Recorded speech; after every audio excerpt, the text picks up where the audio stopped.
Hello student, this is your computer science class and today we will start network security concept. So network security concept. Network security is any activity designed to protect the usability and integrity of your network and data. It includes both hardware and software technologies.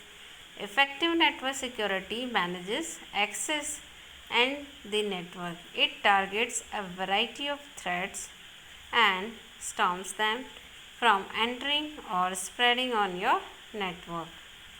Threats to network security: first is virus, worms, Trojan horse, spams. These are the threats to network security. So first is virus. Viruses are the malicious code or programs that cause damage to data and files on a system. ये किस पे effect करते हैं? जो हमारी file और data होता है सिस्टम पे, उस पर इफ़ेक्ट करते हैं. Virus attach itself to program or file so that it can spread from one computer to another, leaving infection as it travels. Virus जो हैं वो फाइल और प्रोग्राम में अपने आप अटैच हो जाते हैं और फिर एक कंप्यूटर से दूसरे कंप्यूटर में जाते हैं, तो साथ में इन्फेक्शन जो है जहाँ जहाँ जाते हैं ट्रैवल करते हैं वहाँ छोड़ते हुए जाते हैं. Some virus cause only annoying effects like changing desktop icons etc. कुछ वायरस ऐसे होते हैं जो थोड़े से इफ़ेक्ट ही डाल के चले जाते हैं, जैसे डेस्कटॉप का आइकन का वो चेंज हो जाना और ये सब है ना, डिस्प्ले चेंज हो जाना. While others can damage your hardware, software और फाइल्स. और जो हार्मफुल वायरस होते हैं वो हार्डवेयर, सॉफ्टवेयर और फाइल्स सबको क्या करते हैं? डैमेज कर देते हैं. Almost all virus are attach to an executable file. सारे वायरस किससे अटैच हो जाते हैं? एग्जीक्यूटेबल फाइल से. It means virus can not infect your computer unless you run or open the program file. Virus तब तक आपकी कंप्यूटर में अटैक नहीं कर सकते जब तक कि आप किसी प्रोग्राम या फाइल को ओपन या रन नहीं करते.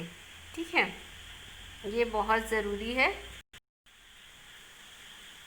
It means computer virus cannot spread without a human action. So computer virus नहीं स्प्रेड नहीं हो सकते विदाउट ह्यूमन एक्शन के, वो हमारे कंप्यूटर में अटैक नहीं कर सकते.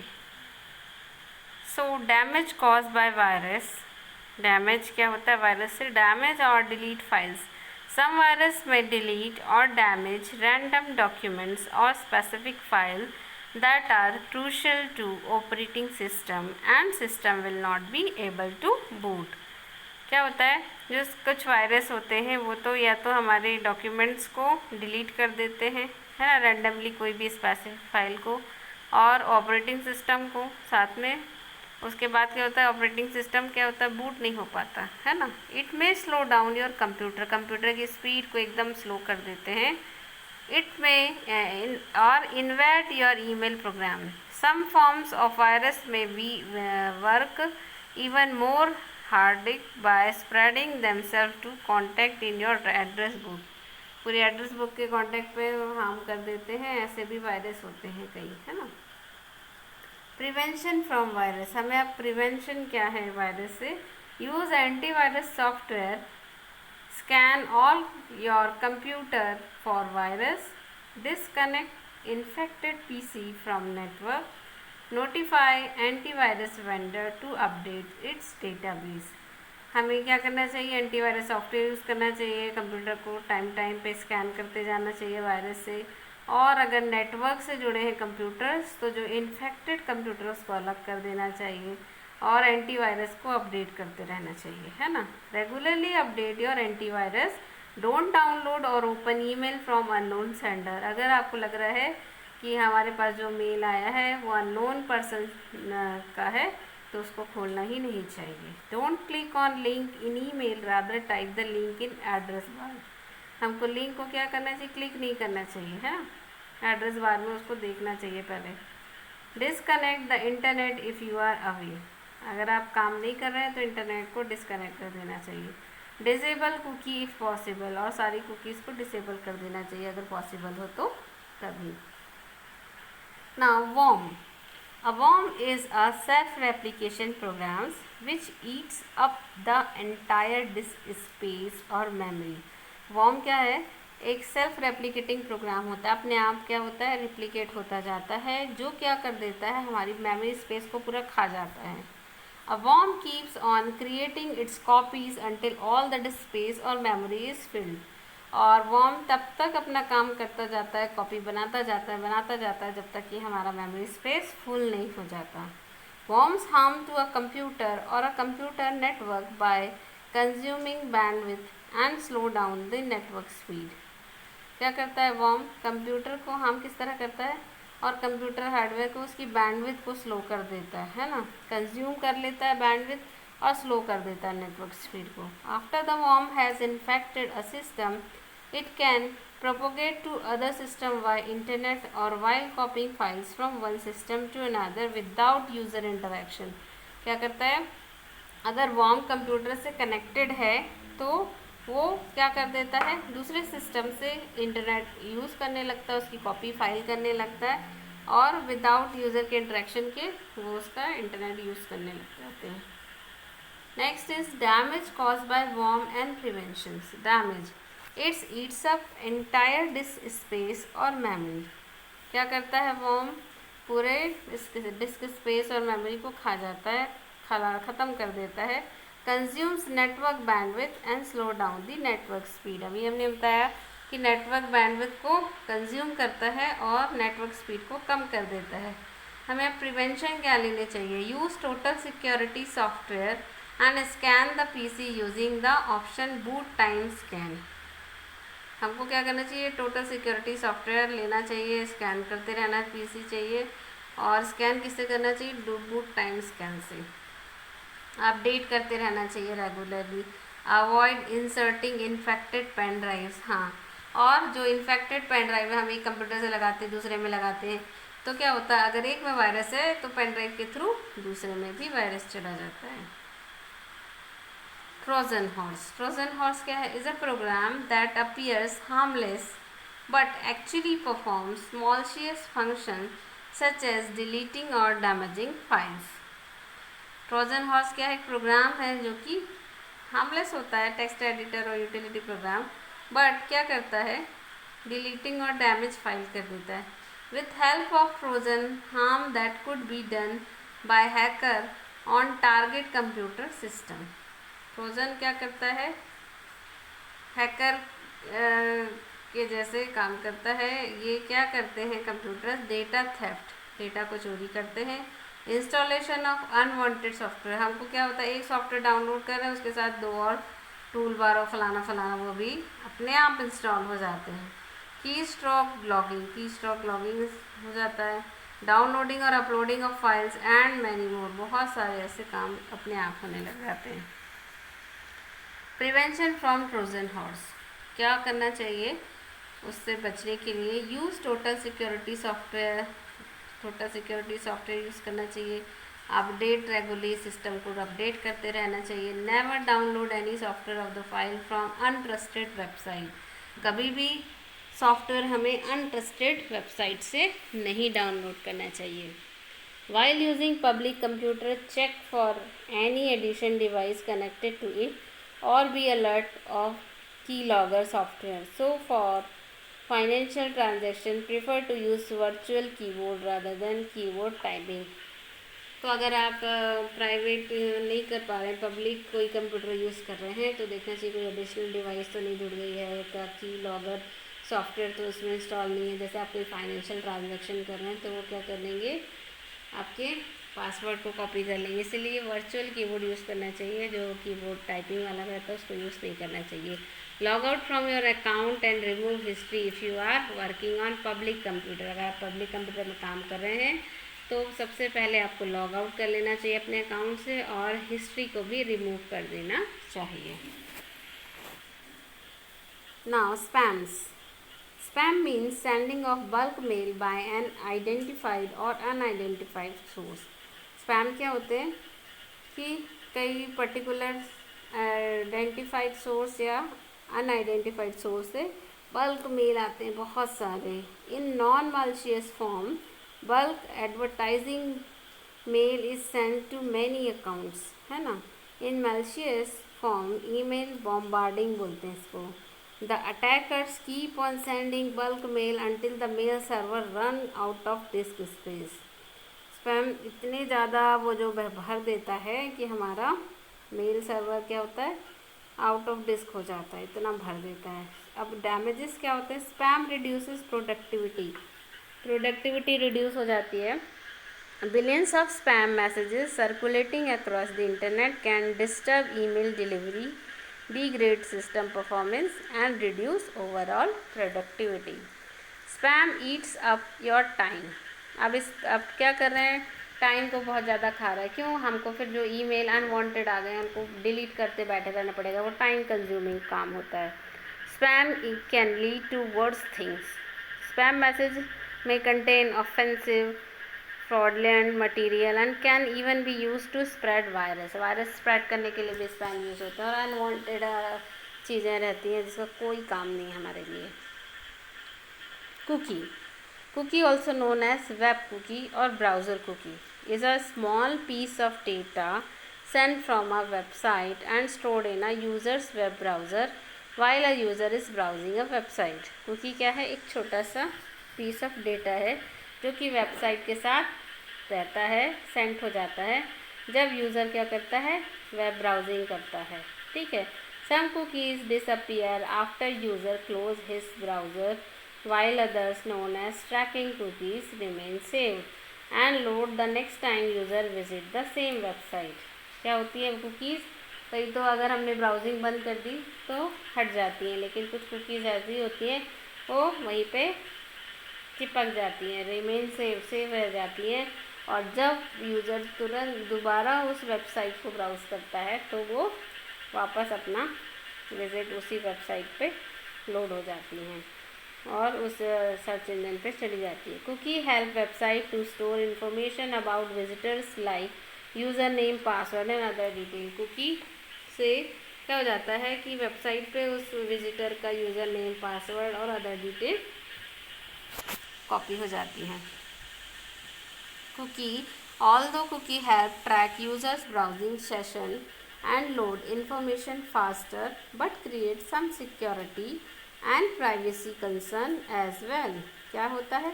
कुकी यूज़र्स ब्राउजिंग सेशन को भी स्टोर करके रखती है और इन्फॉर्मेशन को जल्दी फास्ट प्रोवाइड कर देती है, बट सिक्योरिटी प्राइवेसी कंसर्न भी उसमें प्रॉब्लम आती है। This security and privacy concerns are session data. When we visit any website on regular basis, we may not have to enter username and password to get in.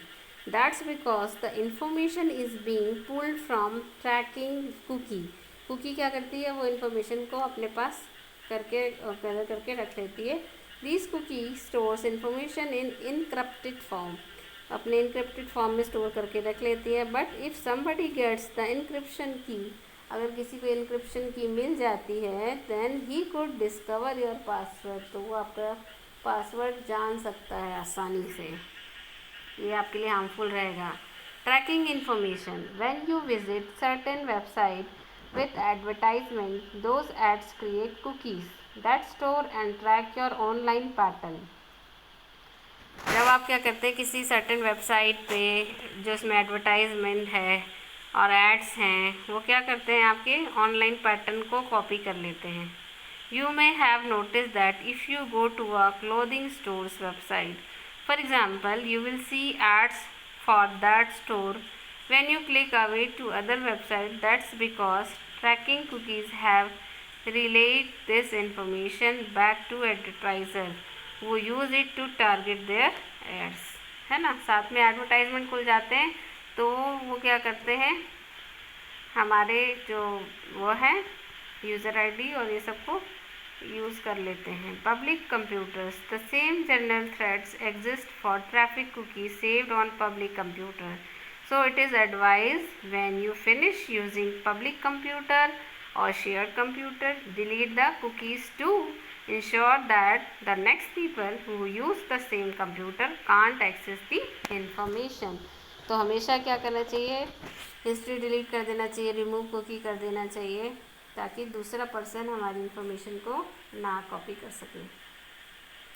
Firewall. A firewall is a technique used in a secured computer system or network to block unauthorized access and allow only the authorized user. Firewall क्या एक technique है जो कि secure computer system में और network में use करती हैं, जो कि अनऑथराइज एक्सेस को ब्लॉक करती हैं और केवल ऑथराइज एक्सेस को ही यूज़ करने की परमिशन अलाउ करती हैं. Firewalls can be implemented in either hardware और सॉफ्टवेयर. फायरवॉल या तो सॉफ्टवेयर के थ्रू या हार्डवेयर के थ्रू इम्प्लीमेंट किया जा सकता है, और अ कॉम्बिनेशन ऑफ बोथ, या फिर हार्डवेयर और सॉफ्टवेयर के कॉम्बिनेशन से भी हो सकता है. इट इज़ अ डिवाइस और सेट ऑफ डिवाइस और software running on a computer. या तो ये डिवाइस हो सकती है, सॉफ्टवेयर हो सकता है, या सेट ऑफ सॉफ्टवेयर हो सकता है जो कि कंप्यूटर में रन होता है, which is configured to permit और डिनाई कंप्यूटर. जो कि क्या करता है, ऐसा डिज़ाइन किया जाता है कि वो परमिशन अलाउ करे या डिनाई करे. ठीक है, ये है फायरवॉल. अब now HTTPS. HTTPS is a hypertext transfer protocol. Secure, S for secure, is an internet communication protocol that protects the integrity and confidentiality of data between the user's computer and the site. क्या करता है, secure protection देता है ना. User expect a secure and private online experience when using a website. इससे user secure और private अपना experience लगता है उसको. We encourage you to adopt HTTPS in order to protect your users connection to your website regardless of the content on the site. तो हमको क्या करना चाहिए, HTTPS ही यूज़ करना चाहिए जिससे हमारा यूज़र कनेक्शन सिक्योर रहे. Data sent using HTTP is secured by Transport Layer Security Protocol, which provide 3 key layers of protection. Encryption. Encrypting the exchange data to keep it secure from eavesdroppers. That means that while the user is browsing a website, nobody can listen to their conversation, track their activities across multiple pages or steal their information. अगर encrypted है data तो आपका कोई भी उसको ना देख सकता है, ना सुन सकता है, ना कॉपी कर सकता है और ना इंफॉर्मेशन ले सकता है. Second is data integrity. Data can not be modified और करप्टेड ड्यूरिंग ट्रांसफ़र इंटेंशनली और अदरवाइज विदाउट बीइंग डिटेक्टेड. है ना, डेटा इंटीग्रेटेड हो जाता है, यानी कोई भी उसको ना मॉडिफाई कर सकता है ना करप्ट कर सकता है ट्रांसफ़र करते समय. और third is authentication. Prove that your user communicate with the intended website. ये क्या करता है कि जो यूज़र जिस साइट पे है वो इंटेंडेड है. ये देखिए HTTP का HTTPS. जब भी आप वेबसाइट खोलें तो आप ये ज़रूर चेक कर लें कि वो सिक्योर्ड है कि नहीं. HTTPS दिख रहा है ये रेड सर्कल. तो ये क्या, जब भी आप क्या कर रहे हैं, ये ट्रांजैक्शन करना चाहते हैं, इंटरनेट बैंकिंग करना चाहते हैं, तो एक सिक्योर वेबसाइट होनी चाहिए HTTPS. ठीक है, उससे आपका डाटा इनक्रिप्टेड रहेगा. India act, IT act. अब IT एक्ट क्या है, the IT act 2000 is an act of the Indian parliament number 21 of 2000, notified on 17 October 2000. It is the primary law in India dealing with cybercrime and electronic commerce. The original act contained 94 sections divided into 13 chapters and 4 schedules. The law applied to the whole of India. Persons of other nationalities can also be indicted under the law if the crime involves a computer or network located in India. तो इसके अंदर क्या है, 67A जो section है, offence क्या है, publishing image containing sexual acts. तो पेनल्टी क्या है इसमें, इम्प्रिजनमेंट्स अप टू 7 years और फाइन अप टू कितना है 10 lakhs. 67B child pornography imprisonment है 5 years और 10 years का, और इसमें भी 10 lakhs फाइन है। 70 सेक्शन में क्या है, सिक्योरिंग एक्सेस और attempting to secure access to a protected system, imprisonment up to 10 years और फाइन भी है इसमें, है ना। अब आईटी एक्ट अमेंडमेंट भी हुए हैं। A major amendment was made to the IT act in 2008 में कुछ अमेंडमेंट हुए हैं। It introduce section 66A which penalized sending of offensive message. अगर आपने कुछ ऑफेंसिव मैसेज भेजा तो आपको क्राइम हो जाएगा। It also introduce section 69 which gave authorities the power of interception or monitoring or decryption of any information through any computer source.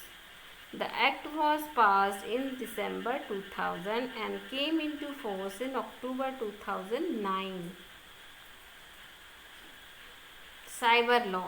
Cyber law is the part of the overall legal system that deal with the internet, cyberspace and their respective legal issues.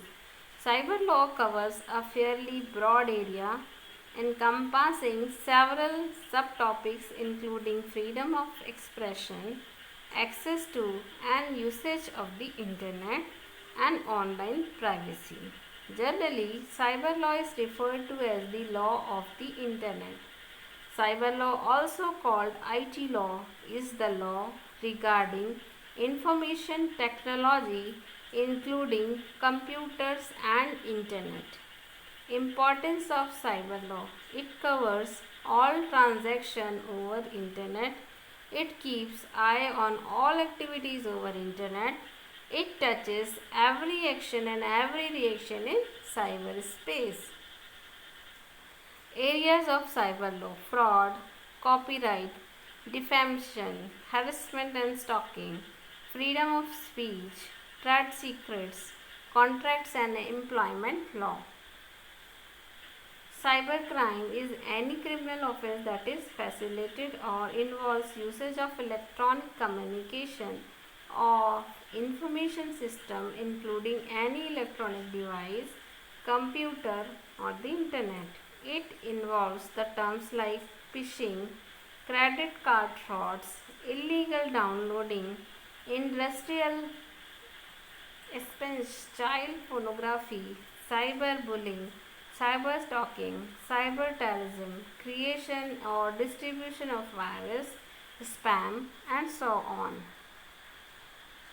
Example of cybercrime: cyber trolls and bullying.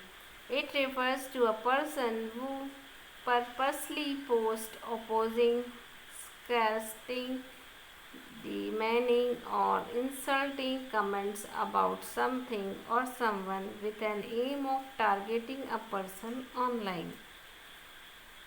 The provocative messages posted this way are also called trolls. It is a cyber crime and is a form of cyberbullying. What is cyberbullying? Cyberbullying means harassing, demeaning, embarrassing, defaming or intimating someone using modern technologies like internet, cell phones, instant messengers, social networks, etc. is called cyberbullying. Cyber stalking, it is a kind of online harassment wherein the victim is subjected to barrage of online messages and emails. Typically, these stalkers know their victims instead of resorting to offline stalking. They use the internet to stalk, etc. IPR issue. It refers to intellectual property rights. It refers to something owner has legal rights. This term became popular in context of computers ethics. Intellectual property refers to creation of the intellect, inventions, literacy and artistic work, symbols, names, image and design used in commerce are part of it. It is divided into two categories. Industrial property, it includes inventions, trademark, design, commercial names, etc. Copyright. It includes literacy and artistic works such as novel, poems, film, story, drawing, painting, photograph. It is a legal concept intact by most governments, giving the creator or original work exclusive right to it, usually for a limited period. Hacking. The gaining of unauthorized access to data in a system or computer is called hacking. Hacking is identifying weakness in computer system or networks to exploit its weakness to gain access. Example of hacking: using password cracking algorithm to gain access to a system. Hacking is classified according to their intent: ethical hacking and cracking. What is ethical hacking? Process to gain access to system with a view to fix the identified weakness. They may also perform penetration testing and vulnerability assessment. Cracking refers to gain authorized access to computer system for personal gain. The intent is usually to steal corporate data, violate privacy rights, transfer funds from bank account, etc. These are cracking. Okay, thank you. That's it for today. Bye.